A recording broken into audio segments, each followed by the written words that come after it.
Hi everybody, Ryan here from Biege Airsoft. Today we're going to be covering pistols and their role in CQB, such as our field. So, for most people, pistols are going to be the first gun they look at, and there's a lot of reasons for that. Due to video games and movies, they're pretty cool. They're really easy to transport around safely to the field and, to different places that you want to use these.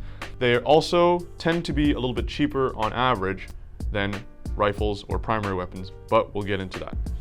On-field, pistols do offer some pretty neat advantages and some distinct things that a big gun, such as this rifle here, do not offer. The biggest thing, of course, would be mobility. With a pistol, you can run around a lot quicker because you're not carrying a rifle around. You don't have to worry about a sling, or you don't have to worry about, this big thing that you might have to fit through doorways or small areas. You're also able to use one hand to shoot, whereas a rifle, that's much more difficult. With a pistol, you can use one hand to shoot, and if you need to bring like a bomb or an objective or something like that on field, you can use your other hand to do that. So there is a lot of versatility when it comes to using pistols on field. That being said, there are also going to be limitations, and we'll get to that in a bit as well. So the first thing that you want to look for when you're buying a pistol is making sure that you're buying from a specific airsoft store. If you go to a store that sells pellet gun stuff, or like a big box retailer, Walmart, Canadian Tire, the pistol that you are buying might not be suitable for playing airsoft. You're going to be shooting people with this in force-on-force kind of scenarios or games. Not every pistol that shoots BBs will be shooting something that is safe. If you get a gun, it might be a pellet gun, not an airsoft gun. And pellet guns will shoot either a 4.5mm BB or a .177mm BB. Those absolutely cannot be used at any airsoft field. They're dangerous. They shoot metal pellets at higher velocities, they can damage skin much more, and they can damage your eyes a lot more. Sometimes iPro can't stand up to those ratings, stuff like that. So don't get any of those. I know the price for those is a lot lower and it might be tempting, but if you buy that, you will be turned away at pretty much every airsoft field imaginable. If you bring that on the field, you won't be allowed to use that. So that's the first thing. Make sure it shoots 6mm plastic BBs, and the best way to do that is to go to an airsoft specific store. The second thing you want to look at is going to be what kind of pistol to buy, and that is usually defined by the way the BB is propelled. So there are three different types of pistols.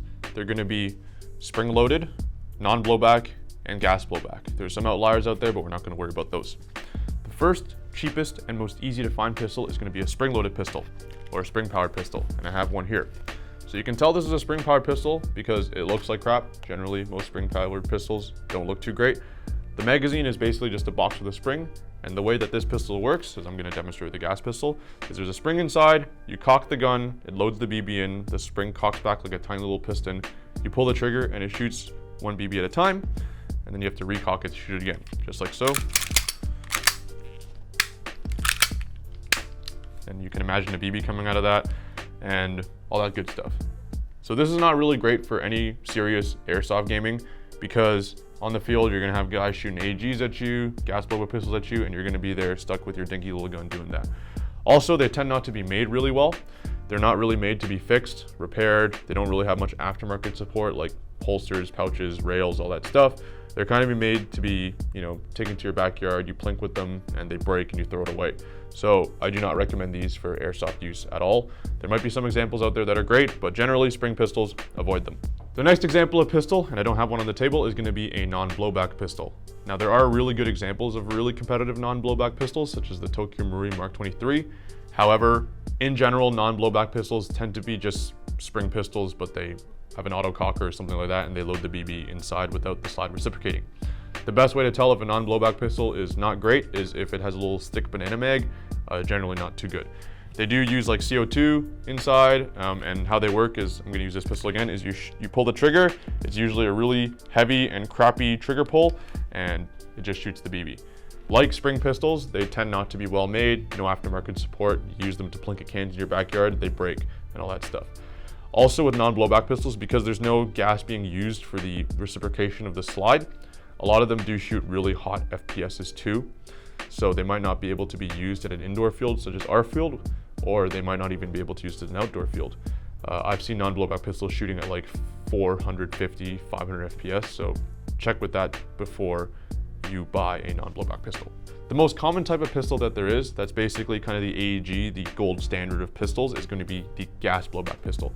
Now, gas blowback pistols work pretty similarly to a real pistol, where they hold propellant in the mag instead of gunpowder, of course. So there is gas in here of some sort. you put the mag in, and there's also BBs in here, and you shoot, the gun reciprocates automatically, and it loads a new BB in, and you shoot again. So you get like the cool feeling recoil, you get semi-automatic, or with some examples, fully automatic fire, and also it tends to be shooting at velocities safe for CQB and outdoor play. When most people talk about pistols in airsoft, they're generally referring to gas blowback pistols, so that's pretty much what we're going to be talking about for this whole video. Now on to the gas part of the gas blowback pistol. You want to kind of look at what kind of gas you're using and what kind of environments you're playing at, what kind of pistol you're going to buy. There's a few considerations for this. Most gas blowback pistols are going to be using green gas. Now that doesn't mean the gas is green, it means that it's using basically propane. So here's a can of green gas right here, and it's basically just propane with silicone oil put inside and with some of the smells taken out. So what you're gonna do with green gas is you're gonna take a can that you buy at your store, you're gonna take a mag and you charge it this way. Not this way, because that's how you get like 1 or 2 shots off and complain to the guy at the store that my gun's broken. You charge it this way, so the liquefied gas is here, going into the mag, not like the air on top. What I generally recommend if you're serious about using your pistol in green gas pistols is to actually just skip the cans of green gas because the cost tend to accumulate over time. These are like $15, $17 per can, and just buy this Coleman's propane or any type of green camping propane, and then buying a little adapter. This is made by our friends at Airsoft Innovations. They have a really cool shotgun coming out, so check that out. Basically, this turns these propane cans into a green gas can. They're a little bit higher pressure too, but without enough pressure to really cause any damage. They function pretty much the same, and it doesn't have silicone oil in it. The only downside to this is that it kind of smells, but I don't really care because this actually kind of smells too. It doesn't really bother me that much. You get used to it. Now, there's a lot of controversy over this, but personally, I run my green gas or my propane dry. I don't like putting silicone oil through the chamber because it just kind of gets everywhere and gets to the places where it doesn't need to be. So I just run this dry and I lube my pistol manually. We'll do a separate video on that sometime down the line, but that's just how I roll. The next type of propellant there is going to be CO2. So these are little 12-gram CO2 capsules. I don't have a CO2 mag on me right now, but the mags will look kind of the same, or they'll have a void in the middle here, and you just basically take these and you screw them in, and these last for as long as there's gas in here. So why would you want to use one or the other? For green gas, the convenience is it's generally a little bit cheaper, especially if you go propane over time, because you don't have to buy these canisters all the time. And also it's just easy to fill the mag. They're much more easy and carefree to reload in terms of gas. For CO2, it's a bit more of a pain in the ass. You have to unscrew something with a quarter or a big screwdriver. You have to make sure to screw it tight all the time, or else it's gonna start leaking. It's gonna get everywhere and you're gonna kill like one of these 12-gram canisters. However, CO2 does offer some particular advantages. It's more powerful, especially since you live in Canada probably, and in the Great White North, it's pretty cold a lot of times in the year. So if you're using a green gas pistol outdoors in the cold, it might not shoot, or it might only get a few shots off because of the way that gas works, PV equals nRT, all that nerdy stuff. CO2 tends to be at quite a lot more pressure than green gas does, so it's less affected by adverse conditions, such as the cold. So for cold weather gaming, if you want to use a pistol, generally recommend CO2. It'll give you a snappier response and it'll get more shots off in adverse conditions. The downside to that is that you generally do put more stress on your gun, especially if you're using a CO2 gun in hot weather, so you just gotta outweigh the pros and cons.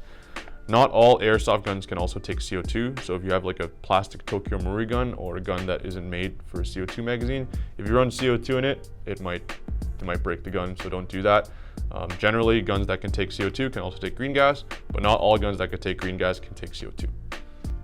So after you get the right pistol with the right caliber to use, 6mm plastic BBs, the right propellant to use, whether CO2 or green gas generally, you're gonna wanna look into variants. Now there's tons of videos out there that are like, whatever the top 5, top 10, top 1 million, numbers after 5 or something like that, top whatever pistols.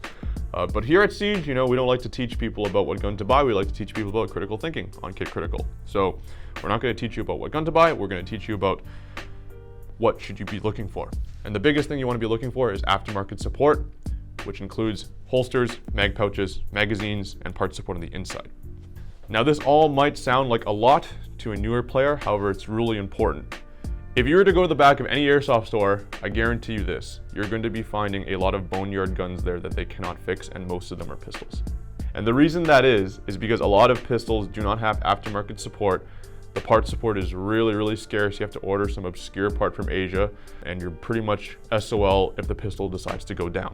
This also applies to things like holsters, magazine pouches, and stuff like that. If you get a really weird shaped pistol, you might not be able to actually fit that physically on your kit.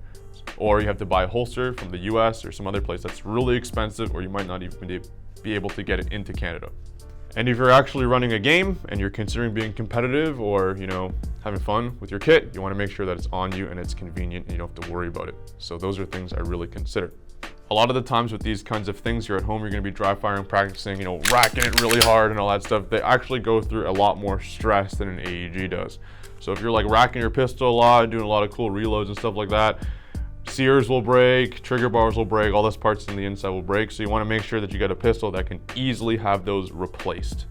Also, in terms of magazines, these will start to leak over time. They might start to have problems over time, if you drop them and stuff like that. So you want to consider if magazines are easy and available to get. So an example I have in front of me is going to be this Desert Eagle. Now everybody knows this gun from Counter-Strike, Call of Duty, movies, video games, all that stuff. Pretty cool gun, really awesome, but also really hard to find parts for and really big. There's pretty much no holsters that fit this gun conventionally. The magazines are they're like harmonicas. They're ginormous. And if parts do break on this, which they will because it's a gas pistol, it undergoes quite a bit of stress, it's going to be really hard to find parts. I'm going to have to order them from Asia, and there's nothing worse than having to pay $45 shipping for a $10 part. So that's one thing I would really consider when you're buying a pistol, is look for something standard and easy to find parts for. Which kind of gets into my next point, which is going to be, well, then what variants do I look for? And this is the one time that we're going to say you should probably buy this or this. And you should probably buy a high Kappa or a 2011 or a Glock. And the reason that is because those two variants of pistols have a lot of support. There's a lot of parts already in Canada, lots of different kinds of magazines you can buy, as well as different brands of magazines that are cross-compatible with each other, and there's lots of holsters and pouches and things like that that support and fit these platforms.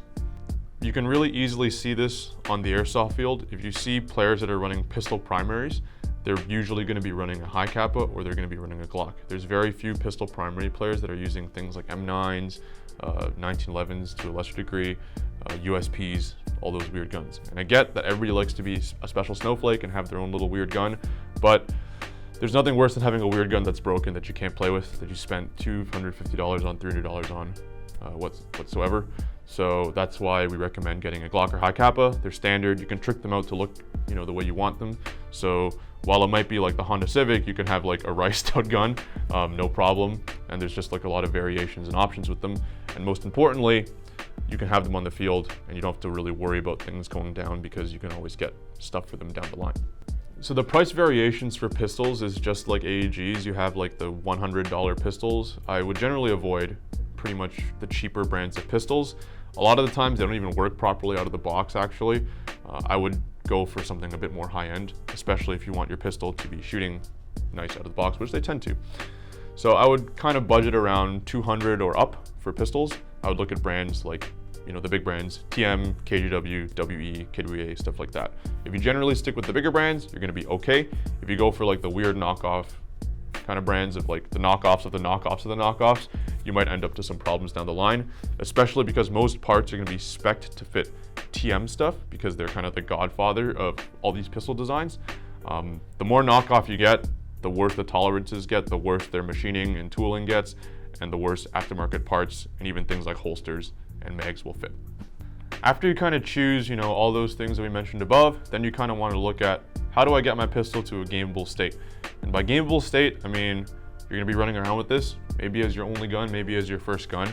How do I stay competitive on the field? How do I make sure that I'm able to frag people? So you have your pistol that you picked out, you have your gas, you have your one mag that it usually comes with. Now, an average pistol mag, this is a tiny Glock 19 mag, so this is going to be even less, holds around 20 to 30 rounds versus an average AEG mag, which holds between a high cap like 300 and a mid cap is like 120. So you're severely outgunned with the pistol. I've seen a lot of players at Siege kind of come with their pistol, they have their gas and all that stuff. They play and then they run out of BBs. They have to either go back off the field to reload or they start loading on the field. It's not a very fun experience. So one thing you want to budget for is going to be some extra mags. I recommend at least 2 extra mags on top. So if you have this pistol, you have this mag that comes with it, you have your gas, then the next thing I'd probably buy is at least 2 extra mags on top, or even like an extendo mag like this guy. And going into variants, if you get like a high cap or a Glock, you have much more options for the different sizes of mags that you can buy. Another really great point when it comes to buying mags is buy mags that use the same propulsion. So if your gun comes with a CO2 mag, there's no point of really buying like green gas mags unless you want to switch over, because then you're going to have to refill this mag with a different type of gas and then refill that mag with a different type of gas. It's really inconvenient. If your gun comes with a green gas mag, chances are as well, it probably isn't made for CO2, so just buy green gas mags for that. But like I said, budget for more mags. With pistols, yeah, you're generally going to shoot a little bit less. You're going to be more mobile, getting the flanks, doing all that cool stuff. However, there's nothing worse than shooting your mag, having it hiss, or shooting a mag, having it run out, and then having to reload in the middle of the field. Not fun stuff, so budget for this. In terms of budgeting for that, you will have to take into account as well that pistol mags are going to be quite a bit more expensive than AAG mags. For an AAG mid-cap, you're looking at, I don't know, 12 bucks, 15 bucks, 20 bucks, 30 bucks at most for like a really nice EPM with upgraded springs. For pistol mags, you're looking probably around $40 minimum, up until like $60, $70 for some of the more rare pistols. So when people say pistols are cheaper on average, yeah, the pistol itself is cheaper, like $250, $300, but the mags is where the killer is. So take that into account when you are buying a pistol, and if you do choose to have a pistol as your first gun. So to sum everything up here, for people buying their first pistol or people deciding to go with a pistol loadout and they're not really sure where to start, is you first want to pick a pistol that of course fits your field limit, is within your budget, and that has good aftermarket support for holsters, magazines, stuff like that. Then you want to make sure to pick a type of propulsion, green gas, propane, CO2, and stick with that. And make sure that you know how to use that. There's plenty of guides online on how to use different kinds of methods of gas for pistols. Then you want to budget for some magazines, because you're going to be running out of ammo pretty quickly on the field, especially if there's lots of people to shoot, and pistols only hold between 20 to 30 rounds. So you're going to probably want to buy 2 mags on top of the pistol that you already purchased. So that kind of wraps it up for today, everybody. We kind of just wanted to go over the basics of choosing a pistol loadout and stuff like that, because there is a lot of misinformation out there. There's a lot of people just saying buy this, buy that, buy this, buy that, without thinking of the gaming experience. And at Siege, we are a field, and we see a lot of people come in with their first pistol, they break it out of a box, and they don't have the best experience because they don't consider all these other factors. So we're just trying to develop the best information for you. For our next video in this Kit Critical series for pistols, we're going to go over actually how to set up your pistol and set up your loadout for your pistol, including holsters, flashlights, maybe even RMRs and all that stuff. So stay tuned for that video coming up. In the meantime, stay safe, everybody. Remember, the fight against C21 continues. Links to that down below in the description. And we'll see you soon, and keep practicing.